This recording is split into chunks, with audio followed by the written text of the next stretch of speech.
What's up, everyone? I'm Chris Rogers from Rockin' Waves 11294, and you're watching WGS-TV.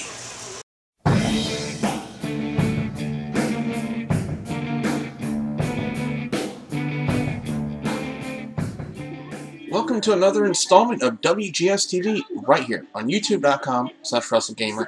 I am WB Billy Boudreaux, and this is going to be my Monday Night Raw review for the week of March 26th, 2012.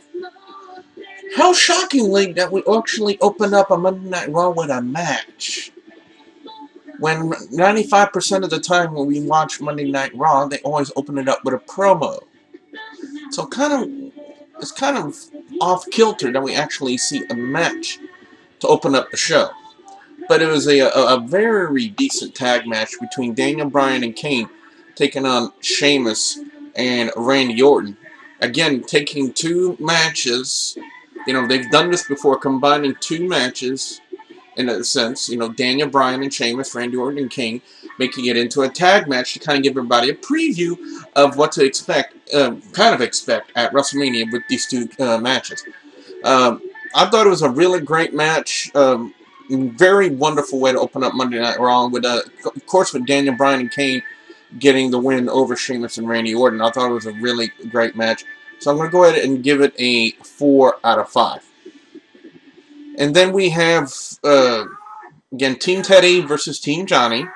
And, of course, we had Michael Cole wearing the most ridiculous-looking shirt I have ever seen in my life, with John Laurinaitis' face on it. We have Santino Marella taking on David Otunga. It was basically a little bit of a squash match. Santino Marella did get the win, but it was just absolutely ridiculous seeing the Team Johnny and just coming out wearing those stupid, ridiculous-looking shirts and that flag, with Vicky Guerrero being the official flag bearer of Team Johnny. 3 out of 5, in my opinion. We have Kelly and Eve. We have Kelly and Eve. We have Kelly and Eve. What else can I say? Kelly and Eve.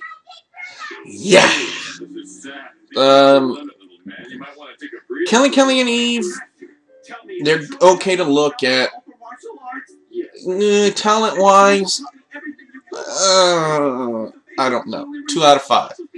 I really, it was nice to look at them, but I really wasn't hooked by their match. I really wasn't. It just didn't make any sense.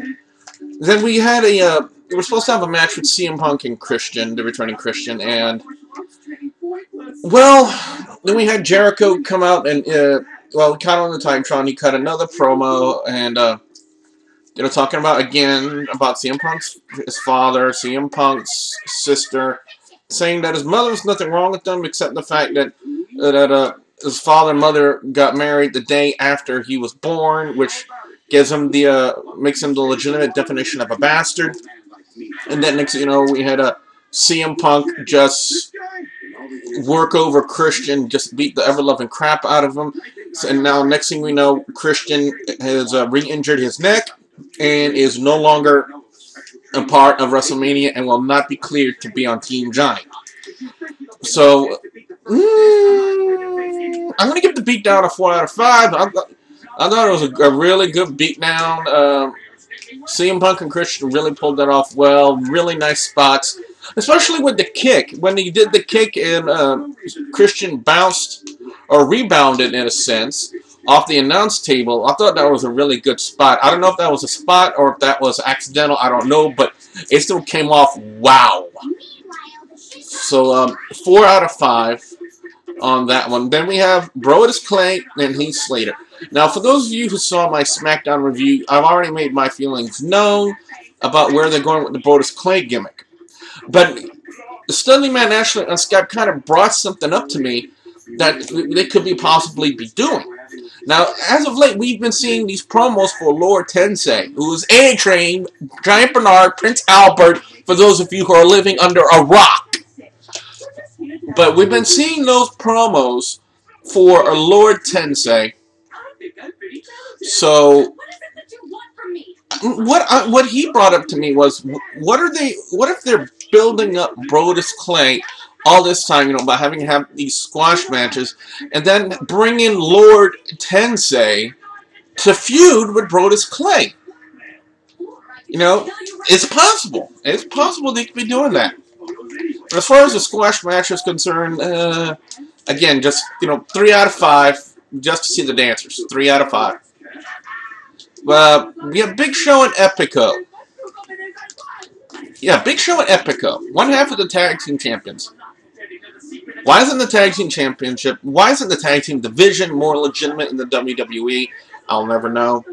But Big Show and Epico, you can kind of see it makes my head hurt thinking about it.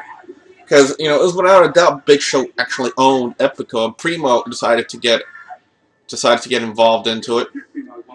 And we also have Cody Rhodes come out, again, just, you know, to anger the Big Show, and to probably build more into the feud they have coming up at WrestleMania.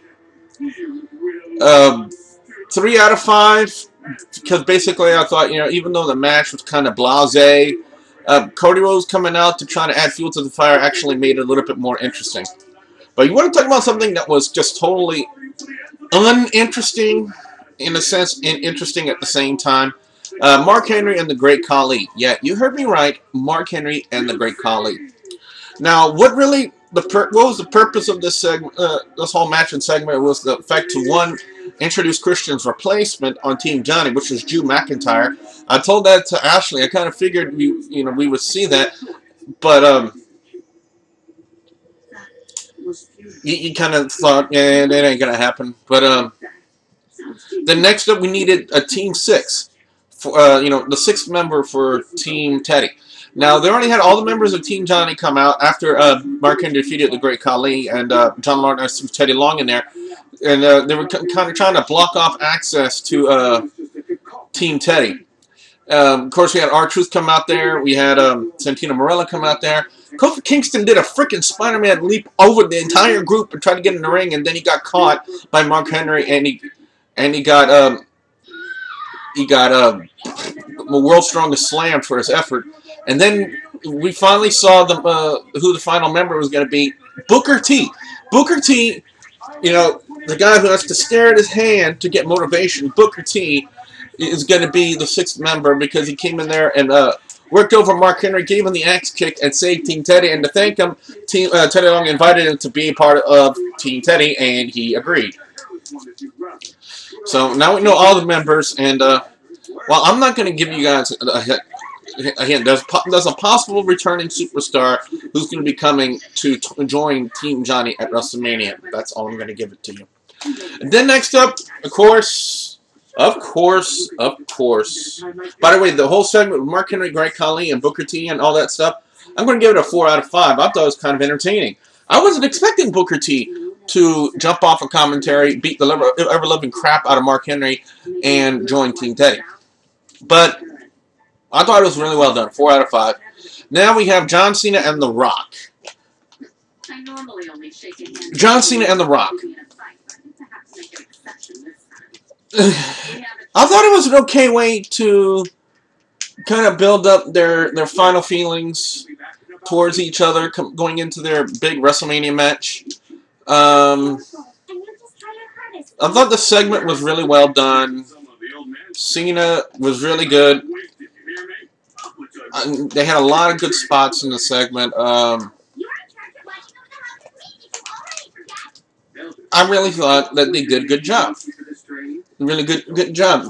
Now, the only thing I hope coming for this Sunday is that this match that they're going to have this Sunday at WrestleMania lives up to the hype. Because if it doesn't live up to the hype, that's going to be such a huge disappointment.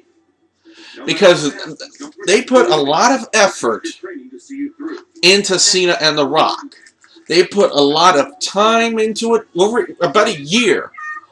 About a year's worth of time into this match, Cena and The Rock. The WWE has to deliver. Cena and Rock has to deliver this Sunday to make it a really decent match. Because if they fail to deliver on a match they've had over a year to build up on, the WWE is going to lose a lot of their fan base. They're going to lose a lot of the members of the WWE Universe, all because they failed to deliver on a quality, decent match they've had over a year to build on.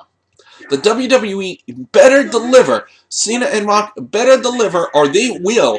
I promise you, they will lose a lot of fans if they do not deliver with Cena and The Rock. If they do not deliver, the WWE Universe, I promise you guys, will start to dwindle.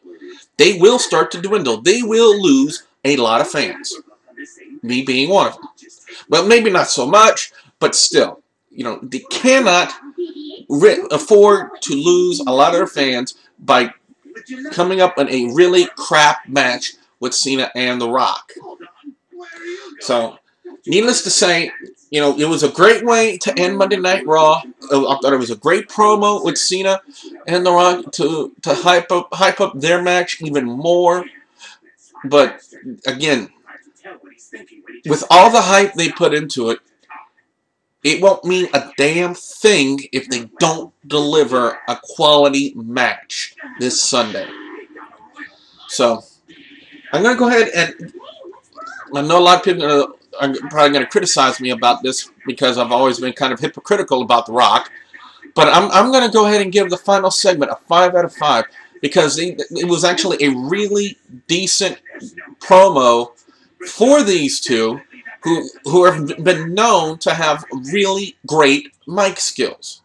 They've been known to have really great mic skills, and I thought they did a really great job hyping up their match. But again, I hate to, you know, repeat myself over and over again, but all the hype won't mean a damn thing if they do not deliver on a quality match. So, what I want to know now from you, the WGS-TV viewers and subscribers, your thoughts on Monday Night Raw this week. You know the two ways to do it. You can either put your comments on the comment section below or in a video response with your thoughts on Monday Night Raw. I look forward to reading what you guys have to say or checking out what you guys have to say in a video response for Monday Night Raw this week. Don't forget to also like and favorite this video. And don't forget, if you haven't yet, please subscribe to youtube.com/WrestleGamer. So with that being said, I'm WB Billy Boudreaux saying thank you very much for watching.